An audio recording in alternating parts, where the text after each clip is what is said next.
Hello, everyone. Welcome to another episode of Svelte Radio. I am in the Big Apple once again, doing a bunch of interviews. And today I'm here with a guest, Timothy, I think, or Hello. Tim. Hello. Yeah, you can call me Tim. All right, Let's all go right. with Tim. Oh, all right. You never know. So I'm here interviewing Tim. He has a really cool, I don't know if you would call it a project or It's a project, a bunch website. of collection of projects called SampleKit. Most people probably haven't heard about it because it's kind of gone under the radar or whatever you call it in English. I never posted it anywhere, so you probably have not heard of it. Yeah. And you were mentioning earlier Willow found it, so that's Ghost for those that are in the know in the Svelte community. Yeah, so I thought maybe we could start a bit about talking about your background. Like, how did you find Svelte? Why do you? And we'll get to SampleKit in a bit, but let's start with the background. Sure. So who are you? So I'm Tim Cohen. I'm a Svelte enthusiast, and I write bespoke applications here in New York City using SvelteKit. And I am also the creator of SampleKit, which I guess we'll talk about in a little bit. Yeah. And how did I find Svelte? So it's a bit of a circuitous journey. I'm happy I ended up here, but I started, so my background's in physics, but that was over 10 years ago. And I worked for a couple years as an applications engineer for a photonics company. And then in my early 20s, I had wanderlust, so I wanted to travel, and I ended up switching careers so that I could find work abroad more easily, and traveled for a bit. And fast forward through that part of my life, which is not related to Svelte, and about 3.5 years ago, I guess, during the pandemic, I was thinking, what do I want to do with my life? Like a lot of people, I think, during the pandemic. Oh, yeah, and for sure. I really missed the problem solving that I get from coding now. But I thought, I'll go back into physics and I'll try and learn some stuff and try and go back into that career. So I ended up taking an intro to computer science course. It was Harvard X's CS50 or whatever. And I fell in love with it. I really like coding. It's just the most fun job I've ever had. Yep. So I blew through that course, and fast forward another 9 months or so, I was doing a course by Wes Bos, JavaScript 30, and I heard Scott Tolinski talking about writing his app. He was like starry-eyed talking about how much he loved Svelte, and he was rewriting his whole app. So I'm like, all right, I'll just check it out, because I only knew React at the time. And I loved it. I found Lee Howe on YouTube. Yep. And then he's such a charismatic person and a great teacher, so I was just watching those YouTube videos, and then Like are you specifically thinking about like I guess he did a bunch of videos. he did like how Svelte works under the hood or something. Yeah, which is so fascinating. Really nice. And he's just so charismatic that like he could probably be talking about anything with Svelte. Yeah. But It's a great guy. yeah, so that's how I got into Svelte, and then I got lucky enough to I focused a lot more on Svelte than on React, and I was lucky enough to get some contract work using SvelteKit right when SvelteKit came out. So Nice. kind of got my foot in the door that way. So yeah, I'm kind of like indebted to Svelte too for letting me change careers and like do something that I really like. So Yeah. So how come you picked? So you mentioned React, but how come you picked Svelte over one of these? For the memes? Is it just because of the? no, because I mean, totally legit reason. yeah, I guess. So at the time, I had only spent probably about a year in not only web development but software in general, and I had done the Odin project, so I had learned like the foundations. And What's the Odin project? The Odin project is a way to learn web development. It's taught by web developers, I guess. It's just taught by people in the business. And it's a phenomenal project. It's really thorough. But yeah, it just teaches you HTML, CSS, and JavaScript, and like the ecosystem like Node. And I think they have a Ruby path as well, or they used to. I don't know if they still do. But yeah, so I learned that. And then when I went to React, it was It was great. I mean, it's good. React is... It's fine. It's great. It's fine. Correct. But I just liked working with the DOM more, just because it felt more natural, and yeah, it just felt better. All right. I mean, I totally agree with you. So I used to do React work a couple of years ago, and then I found Svelte in like 2019 and just like switched, like canceled all my consulting contract. Yeah. I was meaning, like, I meant to start a site called Svelte School, which would be like a course website basically for Svelte content, but I'd never really... You got into other things? Yeah, I mean, I started the podcast, right? And then Svelte Summit and all. Yeah, thanks for that, by the way. Stuff. Yeah. Thanks for doing. I've learned a bunch from this. That's great. That's great. That's good.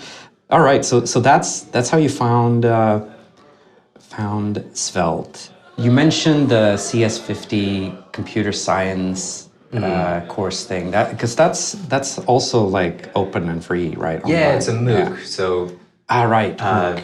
Whatever that stands for, I don't know, online course. Massive. Yeah. Something. It's a MOOC. So yeah, it's by Harvard X, and it's a really great introduction, and it's very engaging. They do it in like the Harvard Theater or whatever, so they do it almost like a performance. It's so good. And I was hooked on that, and I like marathon through it night and day for like 2 weeks or 3 weeks or whatever, and that's how I got into software development. So it's a like, just compared to like 10 years ago, the difference in the amount of like educational content out there for I mean, not just web development, but like anything. Yeah, you can learn anything now. It's amazing.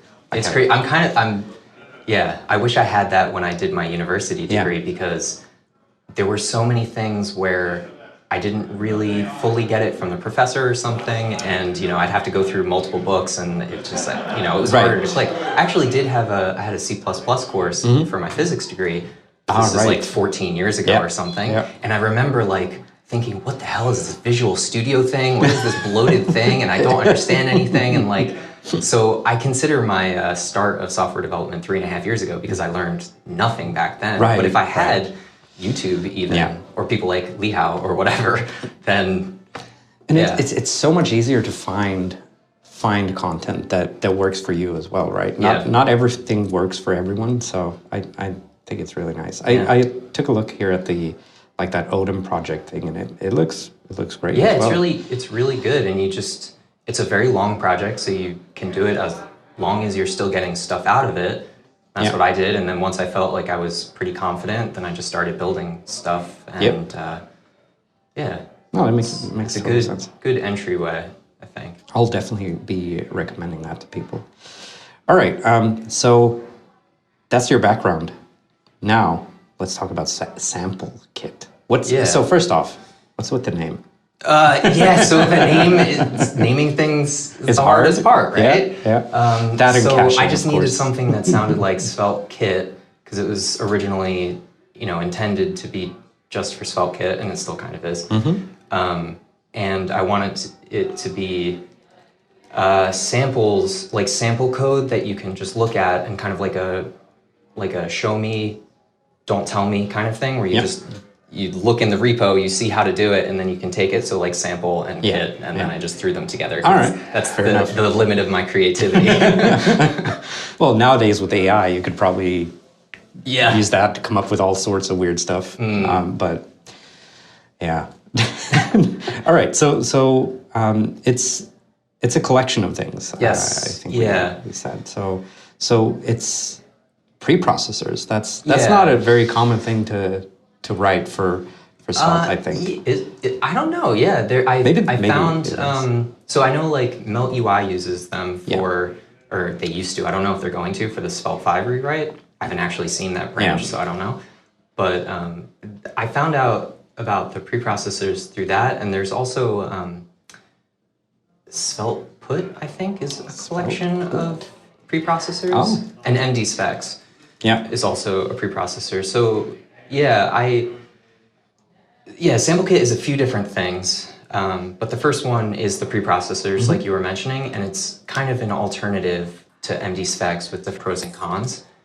So basically what it is you can write Markdown, math, and code highlighting in your Svelte component, and you have HTML comments and specific delimiters. And because you're using an HTML comment, you can embed your whatever you want inside your Svelte code, and all of the tooling just pretends like it doesn't exist. So you have your own little domain where like ESLint has no jurisdiction over this part of your code. So it has different trade-offs from something like mdsvex, where it's like a completely different language, right? Yeah, it's interesting you mention the use of comments here, because so I'm currently doing some consulting for a company that they're moving from a knockout code base. So knockout is like a, I don't know if you know about It's it, but like the old school. it's like a very old JavaScript framework. And they use HTML comments for control flow logic. So for like control flow. Yeah, so if else like interesting. Like iterating over like an array or stuff like that. And it becomes quite a mess when you have to like look at the comments, and you have to download this special. Do they have syntax highlighting for the Yeah, comments? so you can get syntax highlighting for the comments, but it's still like my brain is so used to like seeing, like if you see the start of a comment, you're like, this is a comment. I'm not gonna. Sure, yeah. But with the syntax highlighting, it helps. So every preprocessor is two things. It's the npm package, and then the corresponding TextMate grammar extension for VS Code. Yep. Because if it was all comments, I would lose my mind. I'm spoiled in the new age of web dev. I need my TypeScript, and I need my syntax highlighting. I need my IntelliSense. Yep. Totally get it. Spoiled man. But yeah, it looks very cool. Like you have some. You mentioned you weren't much of a designer, but I don't know. This looks. It's Tailwind. Tailwind makes it. It's Tailwind and Radix. It's a good base, I guess. Yeah, they make it kind of easy, great. And I've definitely gotten better. So I'm only like a little over 3.5 years in web development, but I'm inching towards getting better at design. But but that's a completely different field, right? In a sense. I mean, obviously you can get good at both, but it's tough. It's tough. All right, so that's the preprocessor. Are you planning on building any other preprocessors? Do you have other ideas that you want to? I only built those 3 because those are the only 3 that I need. Like I actually don't. When I'm writing, for example, if I want to write an article or something, I actually don't really like writing it in Markdown because I feel like I'm handicapped. I just want my HTML, but I'm like spoiled and I want my Svelte. So I only did code highlighting and math because those are the things that I wanted. And then Markdown is the preprocessors. 2 of them are extremely simple. They just check. They use the Svelte parser. They check for the comment. And then once they're there inside that Svelte comment, they check for the delimiters. And then they just take everything out, put it through some npm package, and then put it back in. So as far as Svelte is concerned, it's already it's already that package's content. So I actually don't really have any plans for anything else, but it's so easy. Like the concept is really easy to create another thing. You just wrap an npm package. And then for the code highlighting, I just spent more work because I wanted to be able to do things like add an arbitrary class to an arbitrary line, or an index or something like that. So I needed to pass in the config inside my delimiter. So that's the only one that's a little bit more complex. But yeah, the concept is easy. So if anyone wants to make more, easy enough. Easy. Just have to make that's probably like one of those concepts in Svelte and SvelteKit or I guess Svelte, there's not that much information out there for like specifically preprocessors, right? But it's not like when you go into it, and it's not that complicated, right? So, no, not at all. Yeah, it's like a single file, less like for one of them, I think it's like 150 lines. Right. And then you've got the hard part is the syntax highlighting because the TextMate grammar, writing it in JSON is awful. Like the regex in JSON is an abomination. Oh, regex in general. Yeah, in general, but this like specific flavor that they use and having to write it in JSON. Yeah. So you have to like escape everything, and it's actually like nightmarish. backslash and yeah, you have like 6 backslashes in a row, and you've lost your mind. What am I reading? Yeah. All right. So other than preprocessors, there's also the demos. So what's that? You mentioned before we started recording it. It's like a way for just you to just go into and grab some examples of stuff and use it in projects, I guess. Yeah. So like when I first started, when SvelteKit was pretty new, I wanted to do auth. Obviously, I needed auth for a client, and I like there's so many different things you can do.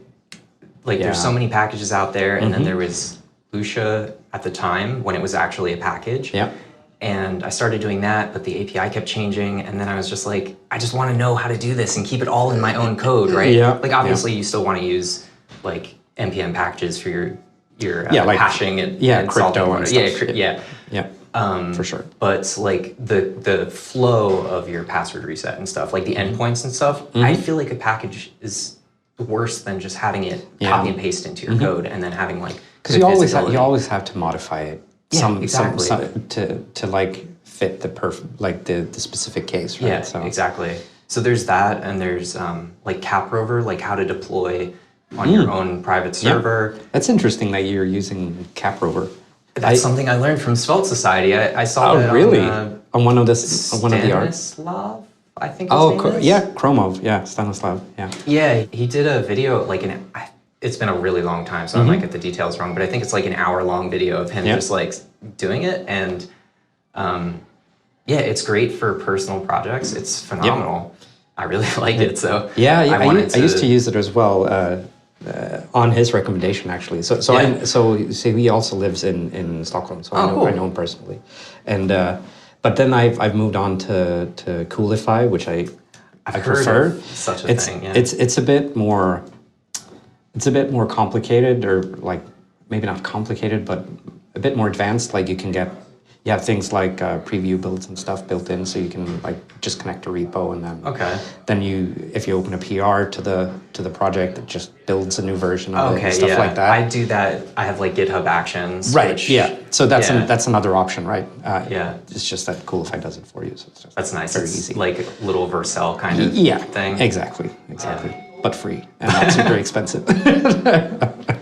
Yeah, I think I'd still use like Netlify or Vercel or something else if I was working on like a big team, just because it's it just gets easier and you don't have to worry about all the different branches and everything. But for smaller projects and especially personal projects, I feel like caprover or maybe even Coolify are really good Any options. of these options that do similar things are probably great. There's also dokku. There are a bunch of them. Yeah. There's the caprover stuff. I see also here you have like AWS and e-commerce. That's another thing which I feel like is often like the SvelteKit documentation is really good. We were saying this off air, but it's really good, and then it just like lets you off into draw the owl. Yeah, exactly. You just get left off into the big world of web development. It's really hard for people like me who are just like trying to teach themselves and learn everything. So I feel like AWS is one of those things where it's like you kind of have to know just the basics of how it works, because even if you don't use it directly, you're probably using a service which uses it. Or like an S3 compatible SDK, but for another service, So that's, so that one I think is just like how to get like a token for an upload and then how to upload it. But basically just like how that would look in your SvelteKit like library, and then, your routes, how they would handle that, and how you have like states, like different states for your front end code, where you can just like go between all of your different states and update the UI and stuff. So just another kind of like, how do I do this thing? Let me just copy and paste some code kind of thing. I guess it's also like, for me, something like this, like writing these demos would also be a way to learn, right? And it's also like a way of documenting like what you're doing. That's that's how I learn actually, is by like Same. trying to explain it even to myself. I always have a rubber duck file, like folder in each repo, and I have it as like my global git ignore, and I'll literally just like try and explain things to myself. Oh, that's interesting. Because I have a physical like rubber duck, so actually I gotta get one of those. But it's better to write it down than talk to the duck, I think. I don't know. It could be good for both. I'll invest in a nice rubber duck. I can highly recommend it. So there's also e-commerce. Do you have any? That's like how to hook up a Shopify. Because Vercel has one for Next.js, and Svelte Society did one with Medusa. I think Brittany interviewed someone with Medusa. Yes. And so I just wanted to add that in there for Shopify. So like how you would, just make what interface you would need for your front end, and then how you can implement that using Shopify's API. Yep. Because I feel like a lot of people use Oh yeah, Shopify. Shopify right? is big. Like it's probably one of the biggest. I guess the only. No, I do wonder if it's like the biggest e-commerce. Like, I think it platform. That either that or WooCommerce. Yeah, exactly. Yeah, because it's open source and free. I always hear about Shopify's, but maybe. Same. I don't know. I don't know either. Cool demos. Are you planning on? Demos. Doing more demos. Yeah, definitely have to do more demos because another thing is WebSockets. Like you can do WebSockets in SvelteKit, but like I didn't know how the first time I wrote an application for a client, and I'm like I had to do I had people who were negotiating on something, and I needed some way to do real-time chat, and I like didn't know how I'm going to do this because I didn't know how to use WebSockets, right? And I couldn't find documentation for it. And then you realize, SvelteKit is serverless first, so I can't use WebSockets out of the box there. So there's like multiple options. You could wrap if you use a node server, you can wrap your node server and have like an IO socket, whatever, and just put that in a global a reference on global this, and you can call it. There were multiple options, and they're like pusher and stuff. So I feel like I'm sure maybe someone's done that. I'm sure people have done that, but couldn't find it when I was looking for it. So I think I'm not sure actually. Like maybe someone has done that, but I'm sure someone has done it, but not like publicly put it out there. Yeah, and I feel like that's such a foundational thing now. So it should be like SvelteKit should have some kind of documentation, or even if it's not official docs, have like something on Svelte Society. Maybe. I mean, you're very welcome to write an article for Svelte Society. It's interesting with WebSockets. Like I'm a huge I really like Elixir and Phoenix. I don't know if you've heard about it, but only heard about it. I've never tried them. So basically, it's so Phoenix is the web framework for Elixir, which is programming language, and the idea is basically that all the state lives on the server for every client. So nothing really lives in the web browser, but then there's a WebSocket that just sends diffs back and forth to the server. Interesting. To and from the server. So it makes it really easy to build things like real-time collaboration and stuff like that. And it's just it's such a cool framework. Yeah, that's a great idea. I feel like it wouldn't work well with backends for front ends though, like SvelteKit or Next.js. That wouldn't work. The thing is, like, Elixir is built on Erlang, which is like this programming language that was built by Ericsson back in the 90s, and it's built for telecommunications. Basically, it's meant to be like a super resilient network that, like, if one node goes down, it doesn't bring everything else down. Because that's kind of the case now with if you error your node process, it's just going to crash and everything, and it stops working for everyone, right? And so it has all this like stuff built in where communication between nodes is very simple. You can just like send messages to all the nodes in a very simple manner. That's cool. It's very, very cool. There's a great talk by Sasa Juric, I think is called, that I can recommend. That's very, very, very, very nice. One of the best tech talks that I've seen, honestly. So nice. If you're interested in like going outside the Svelte or the Oh, SvelteKit ecosystem. yeah, I would highly recommend that one. It's a problem. My queue of things that I want to learn is infinite, pretty much. Yeah. I'll add that to the end of the queue, but put it at the start. okay. No. Yeah. All right. And then so you have the demos. Are you planning on doing more of these demos? Do you have any plans? Yeah, other than maybe the WebSocket stuff. WebSockets, yeah. I have like a few different branches that I started months ago, and I just haven't had the time to do them. I have to think about. I'm sure it's going to be like one of those, I need it for a client. Yeah. I might as well do a demo for it kind of thing. Exactly, yeah. Or That like, makes I sense. don't know this, and I just found it, and I'm really excited to talk about it, Yep. and like, I just want to... Yep. Yeah. No, totally. Kind of thing, totally. yeah. All right. What about articles? That's the third. Articles. third arm So they're just or- like good old fashioned articles, and the first one I wrote was because like SvelteKit is really great for type safety between your like when you have your load function is automatically typed, right? And also server the form actions, and I use super forms, and that's super forms. it's an so amazing good. experience. But then when you fetch from your client code to your server code, it's like the kid gloves are off and you're back to no type safety.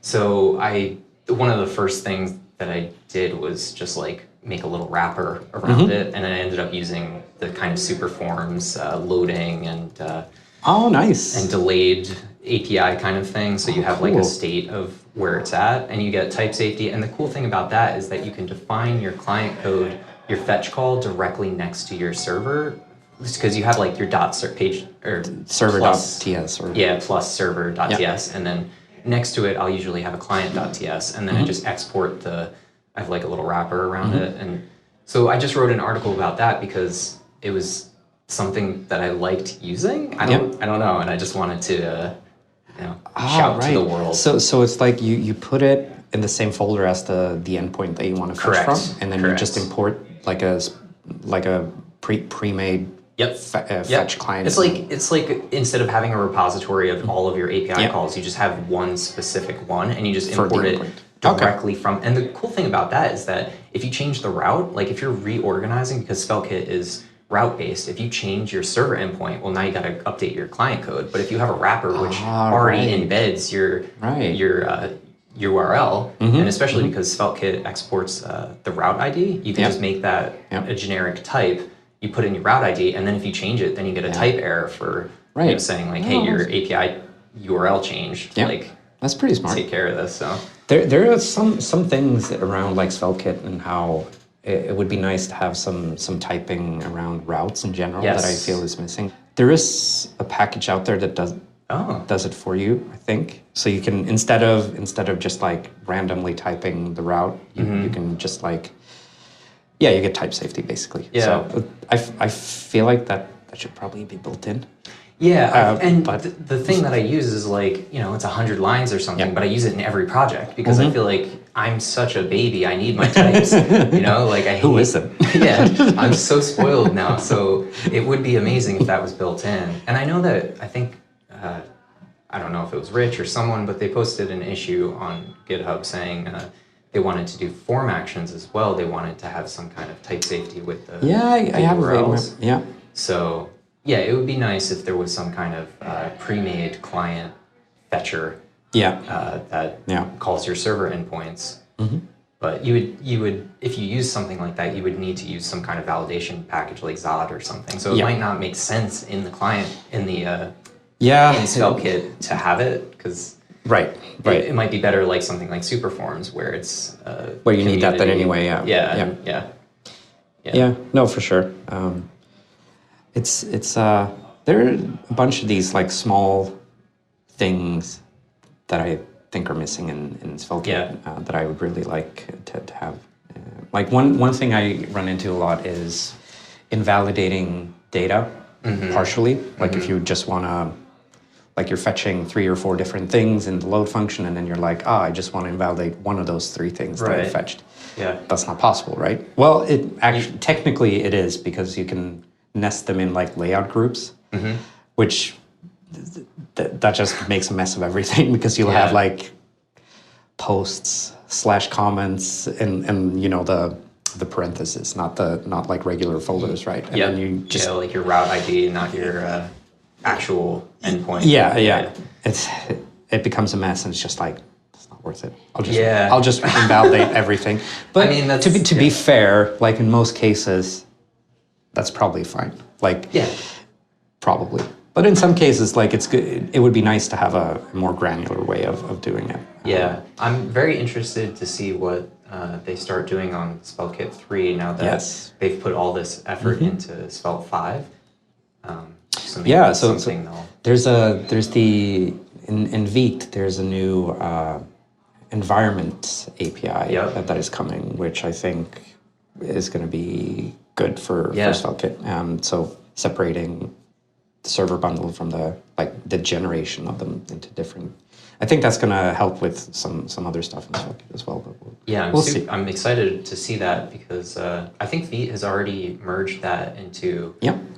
I think it's under an experimental flag for a year, I think. So the API might change, but we'll see. I'm excited. Yeah. All right. So, and you have a bunch of other articles here, like theme controller. Just like blog with preprocessors. I guess that would be... That explains. That would use the preprocessor. Correct. Yeah.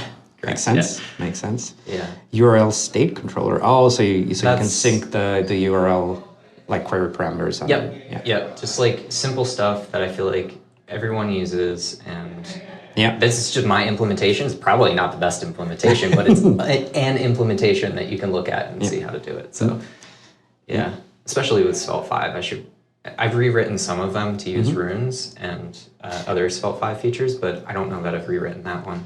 I think so. If you've seen Paolo, he usually does the This Week in Svelte streams on the he's YouTube channel. Also on the GitHub all the time. Yeah. He did a package for this specifically. For storing state and syncing it back in SvelteKit search params is what it's called. Okay, that makes sense. Probably should have searched for that. I mean, or you could build it yourself because it's fun. Yes, that's usually how I end up building stuff because I'm like, there's this package, but it would be so much cooler if I could do it too. It is a lot of fun, like writing stuff, even if it already exists. Yeah. And sometimes you find different trade-offs. Learning as well. Yeah, and exactly trade-offs for sure. Like recently I've been going down the rabbit hole of using AI to write stuff, so like SvelteKit routes and stuff like that. How's it doing with that? I've been trying a bunch of different AI. I don't know if you've used only the ChatGPTs of the world. So I've been using one called Claude Sonnet, which is I guess a competitor to OpenAI. Yeah, I've heard of it.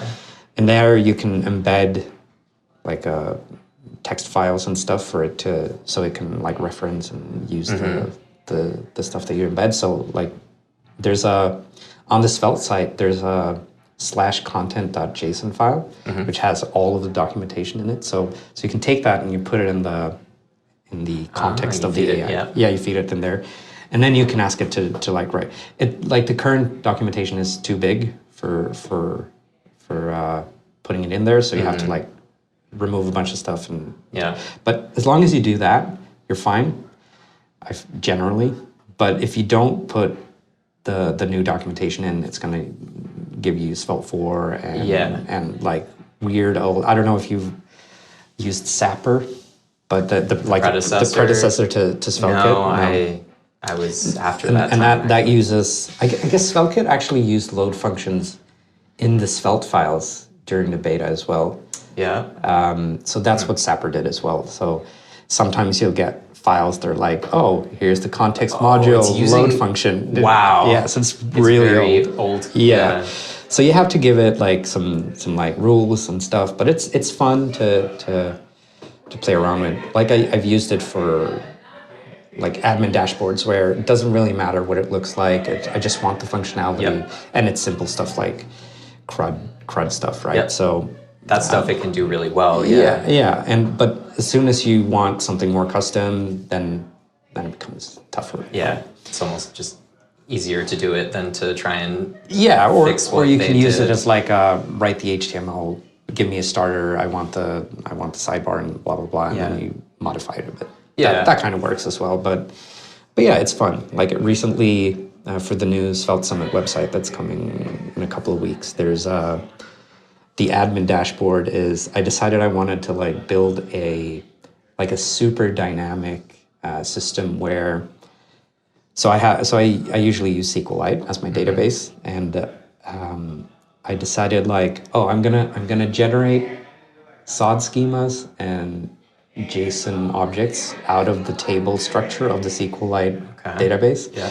So like I have, I don't know, a conference table in there, and then I have a talks table, and then I have this endpoint that's the load function is the ugliest thing I've ever built. Like because it's supposed to be like very as long dynamic. As you know how hideous it is. Oh yeah, okay. yeah. I'm not proud of it, but it's super complicated code because it's like it does a SQL query to get out like the SQL that was used to create the tables basically, and then it uses that to like pick out.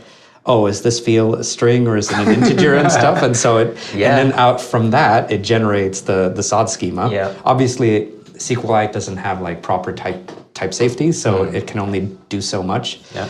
But still a fun and funny, I guess, like experiment to try to build. It's like if you've heard of Pocket Base or Firebase, you know, like one of those like backend as a service kind of stuff, kind of things. I guess it's a take on that because I can just create a table in the SQLite database and it just pops up in the sidebar, and then I can just add it to. Cool. So it's super brittle though. Like if I change the naming structure, like and I have junction tables as well, so you have the conference underscore talks. That would be like the many to many table for it. And it's like, if I didn't use the underscore, then it wouldn't find the. It's terrible, but it's fun. Okay, so the side quest there, but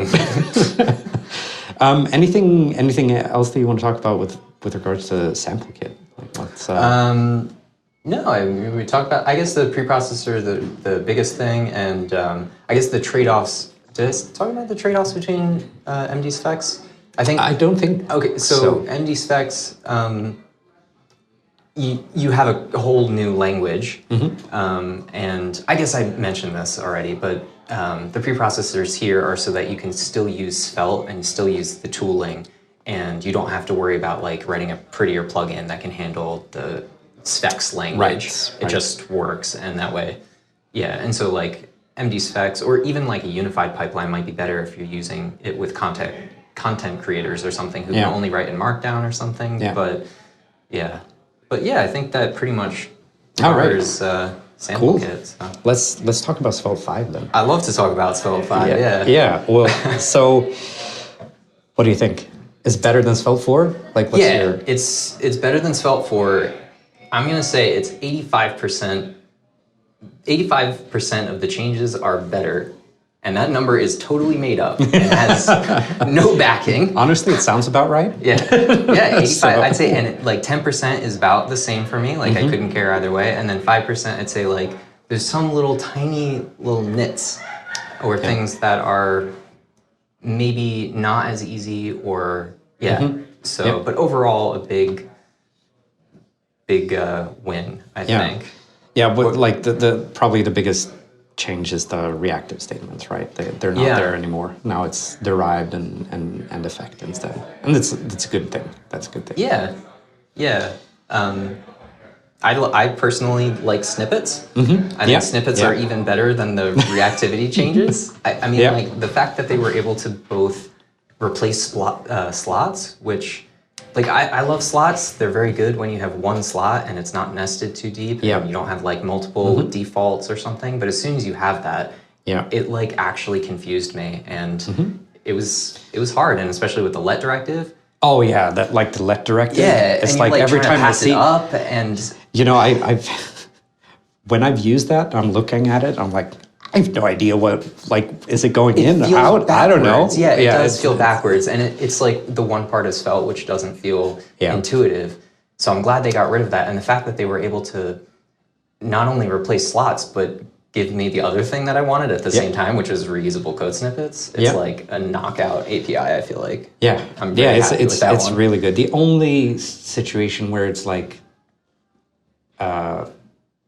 not as good as the slot one is like if you have one default slot and you do nothing with it. Because it's like a bit of an extra, I like a couple of extra lines. I just like having the module expose the slot, like expose from the types to say what it needs. Oh, for sure. Like for me, that's just, even if it's like a few extra lines, I agree. It is more boilerplate. It depends on like if you're only doing like a super tiny component and you just want to pass something. Yeah, through, like a single. Yeah. But it's a otherwise like 99% improvement on all fronts.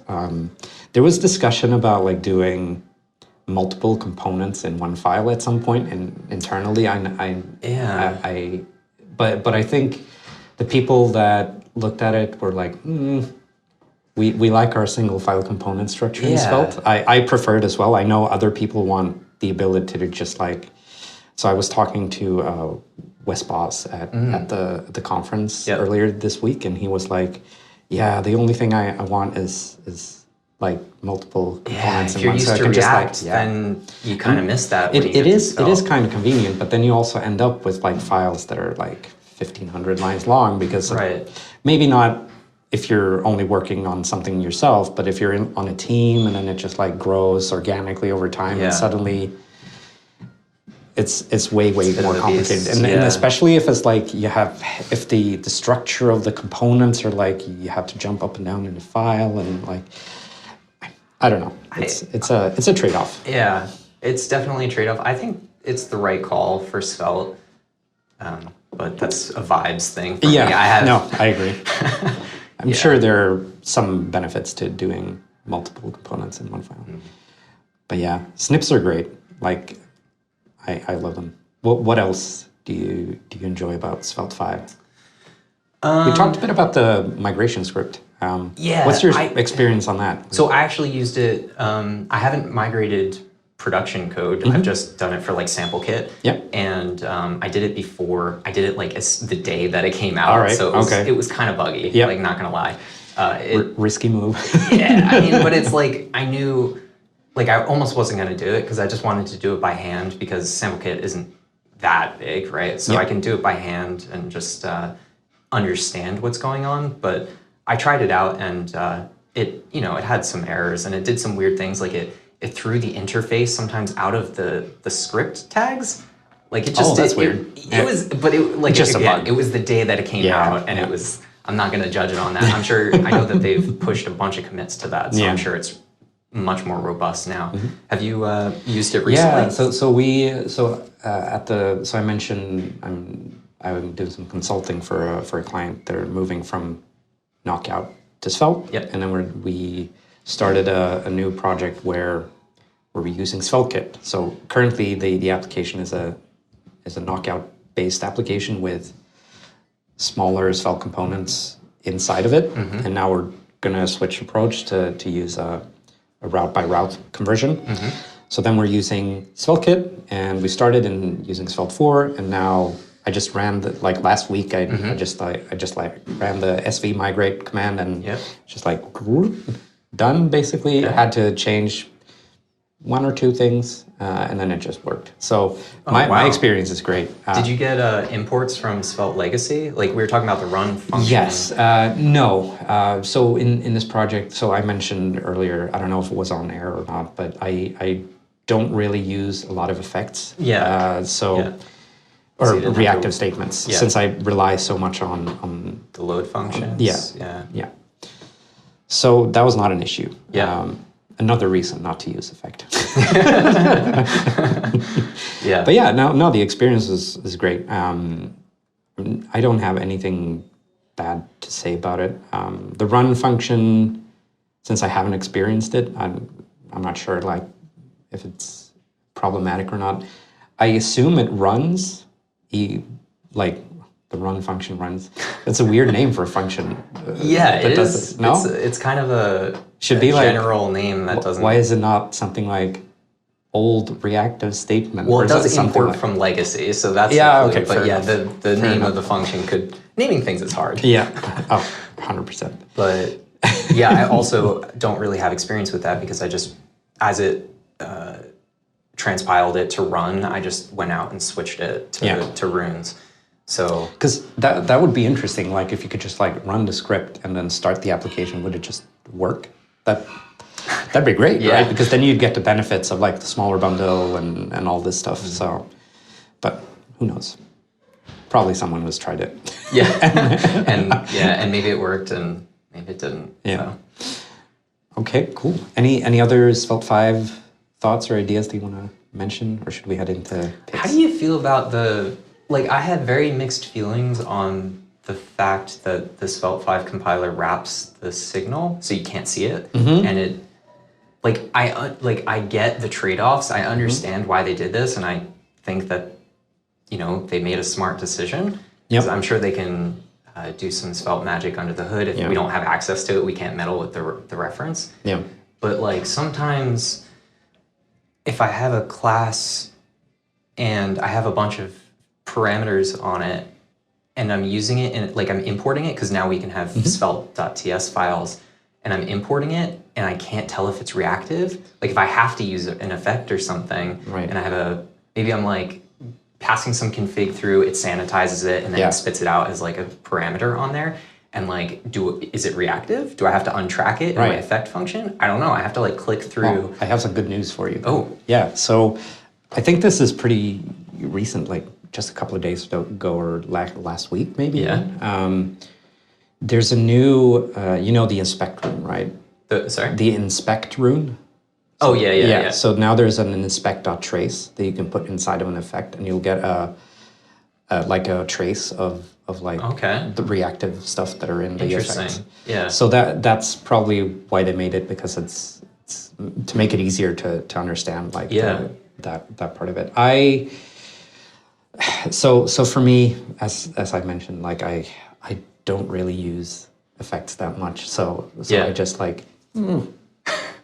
don't worry about it. The load functions are so powerful. That's if exactly. you're using SvelteKit, But as soon as I'm going to write something more interactive, then obviously I'm going to need more of the runes. There are different approaches in general, right, to how different frameworks have done it. I know Solid and Vue, I think, are more explicit in how they handle their signals. It's not hidden, right? I think Vue, you can get a dot value. Yeah. It's been a while since I used Vue. Same. But I think that's how it works. I prefer the Svelte way. I might be biased. I don't know. I mean, you're very biased. What? But Svelte wouldn't be Svelte if it was bloated, by definition. So they had to. They couldn't box the reference and then have a dot value on every. And it's probably one of those cases where it ends up being, for the vast majority of cases, it's a net benefit, and then in the 10 or 5% cases, it's a hassle. But I kind of wish, I don't know how they would do this. I kind of wish there was just some TypeScript marker on it, just a marker for the type. So instead of it being a number, it would be a stateful number, number or something. But when TypeScript will always simplify the type. So if it's just a wrapper type, I feel like TypeScript is just going to be oh, well, this is a number. Right. It's a state number, which is a number, so it's a number. Yeah. So I don't know how they would do that, but I do. That's one of my little nits of it. But overall, I think it's been pretty good. So. Yeah. I mean, there's also, speaking of new things, there's also error boundaries that are coming as well. I think also something that was talked about last week or 2 weeks ago. Don't we already have error boundaries? Or is there a new... No, Svelte hasn't had error boundaries. Oh, I'm thinking SvelteKit with the... Because you can put the plus error. Yeah, but so error boundaries are basically a way for Svelte to catch unexpected errors. So you can let's say your fetch on the client doesn't work, and it throws an error instead. Instead of crashing the application, you can actually catch it in a boundary, and then you could, I don't know, render a reload application or something like that. So it doesn't automatically go to an error page? You're saying you can... Well, so if it's SvelteKit, yeah, then depending on what you're doing, like if you're throwing an error in SvelteKit, then it would go to the error page, right? But so the error boundary is for Svelte, which means like you can use it outside of SvelteKit. Okay, cool. So that's also coming. That's very exciting.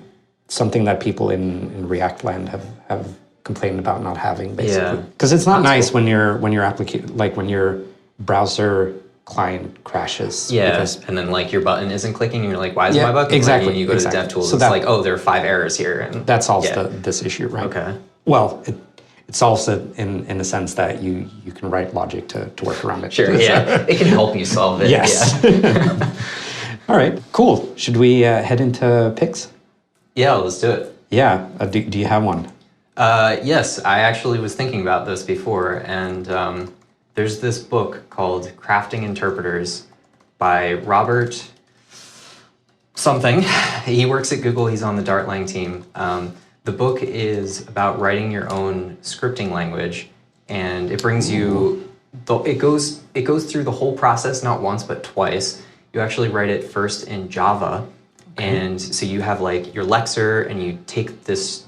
You have a string, just your code, and you turn it into like lexical tokens, and then you put it into an abstract syntax tree, and then you run it on the JVM. And then the second time you write it in C. And instead of using an abstract syntax tree, you write it in like bytecode. So you have like the operands and everything. And the book is phenomenal, not only because like the content is super interesting, but the author, he hand drew all of the illustrations in the book. And it's like, it's beautiful. And he has like asides where he's like actually kind of a funny person. So the book is like, it's like not even one of my favorite tech books. It's like one of my favorite books. I feel like I gotta read it again. But yeah, I would definitely recommend that. It sounds very interesting. Like I wouldn't even know where to start, like writing my own scripting language. Neither did I. And he takes you through the whole thing twice, so you can learn about it. It's Crafting Interpreters. By Robert something. By Robert something. Correct. I'll put the correct one in the show notes. All right, you do you have my pick. That's a tough one. I think I'm going to pick New York. Okay. So since I'm here for the week, and I've been, so this is my second time in New York, and actually maybe I should pick New Jersey. Do it. Pick New Jersey. So last time I was here, as often happens when you're in a new place, you're a bit confused like about how things work. You're not used to like, I don't know, how the public transport works. Yeah, why it's so sticky on the subway floors. That is also a good question. Yeah. But this second time around, I feel like I kind of know what's up and how it works. Yep. The only thing that's still tripping me up is the tipping situation. I never know. Is so hard with tipping. I never know how much to tip, when to tip, when not to tip. So now I'm just defaulting. Just click the screen, which I guess is not ideal in the long term. Like when they flip it around and they stare you in the eyes, and I'm like, do you want to tip 35%? Yeah, I had it at like a grocery store, and I'm like, welcome to America. Am I supposed to tip there? I don't know. At a grocery store? Yeah, like one of those like small bodega style. Yeah, not like Whole Foods or something, or Target. But yeah, so I'm going to pick New York. Go here. It's a fun city. It's expensive, but it's nice. It's nice. You have to do it at least once, I feel like. All right. I think that's it for us. Thank you for joining me for the interview. Yeah. So where can people reach out to you? You mentioned before that you're not on social media. I'm not on social media, so actually I'm kind of old school here. You can reach me by email. All right. And I do contract work here with SvelteKit, so if you're looking for a Svelte developer, you can hit me up. My public email is contact at timcohen.dev. All right. And use good old-fashioned subject, work opportunity or something, so that it doesn't go to my spam folder. Yeah, that makes sense. Yeah, makes and I'm sense. Timothy Cohen on GitHub, all undercase, no spaces. Yeah. And yeah. Cool. All right. Thank you again for joining me. you. And to all the listeners, you will hear from us next week again. Bye. Bye. Hey, it's Kev here. If you like the show, please drop a review on your favorite podcast player. It would help out a lot. Thanks.